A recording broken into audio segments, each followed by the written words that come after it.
Few battles in American history carry the weight of Gettysburg. Fought over 3 sweltering days in July 1863, it was the Civil War's deadliest clash, and the point at which the momentum began to shift in favor of the Union. Often called the high water mark of the Confederacy, Gettysburg not only halted Robert E. Lee's bold northern invasion, but also reshaped the war's political and emotional landscape. In a pivotal confrontation, Union forces stopped Robert E. Lee's Confederate Army from carrying the war deeper into the North. At the beginning of July 1863, 2 massive armies collided near the small Pennsylvania town of Gettysburg.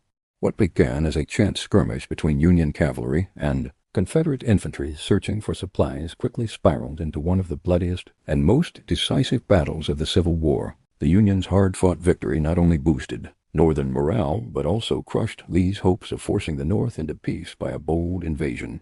Widely regarded as a turning point in the conflict, Gettysburg's importance grew later that year when President Abraham Lincoln dedicated the Soldiers' National Cemetery with his now legendary Gettysburg Address. Lee's invincible army. By June 1863, fresh off a stunning triumph at Chancellorsville, Lee believed his Army of Northern Virginia could not be defeated. Emboldened, he persuaded Confederate leaders to authorize an invasion of Pennsylvania, hoping a victory on Union soil would sap Northern resolve and undermine Lincoln's war effort. Lee says more than once that he believes his men would be invincible, notes historian Jennifer Murray of Oklahoma State University. A Confederate win in enemy territory, he hoped, might fracture Northern unity and bring the war to a swifter end. A chance encounter at Gettysburg. As Lee advanced into Pennsylvania, Union leadership shifted. On June 28, President Lincoln replaced General Joseph Hooker with George G. Meade, his army's 3rd commander that year. Union troops were determined, but weary of constant leadership changes. Meanwhile, Lee's cavalry under J.E.B. Stuart was out of position, failing to provide timely intelligence. Forced to regroup, Lee ordered his men toward Cashtown near Gettysburg. With its network of roads, the town became a natural magnet for both armies. On June 30th, Confederate troops entered Gettysburg searching for supplies and stumbled into Union cavalry. The next morning, July 1st, the first shots rang out around 7 a.m. Neither side had planned to fight there, but the engagement quickly escalated. Confederate forces pushed Union troops through the town, yet Union soldiers held the high ground on Cemetery Ridge terrain that would prove decisive.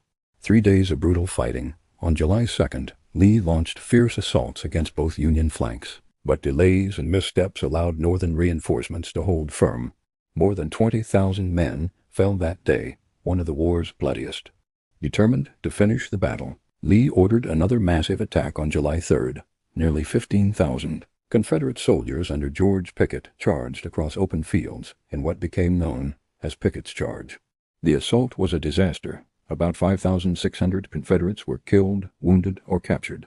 By July 4th, Lee was retreating back toward Virginia, his invasion crushed. The cost and consequences. Gettysburg was devastating. The Union suffered around 23,000 casualties, while Confederate losses reached some 28,000, roughly a third of Lee's army, including many of his most trusted officers. Though Lee would still win battles afterward, he would never again mount an offensive into the North. Combined with General Ulysses S. Grant's capture of Vicksburg and the Western Theater, the victory at Gettysburg reinvigorated the Union cause. Newspapers hailed it as a triumph on par with Waterloo, signaling a decisive shift in the war's momentum. Gettysburg's lasting legacy. In November 1863, the battlefield took on new symbolic weight when President Lincoln delivered the Gettysburg Address.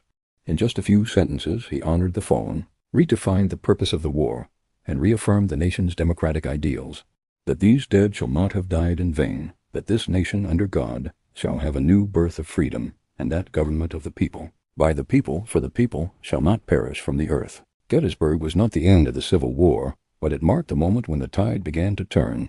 The Confederacy's hopes of victory dimmed, while the Union gained the determination to fight on to final victory.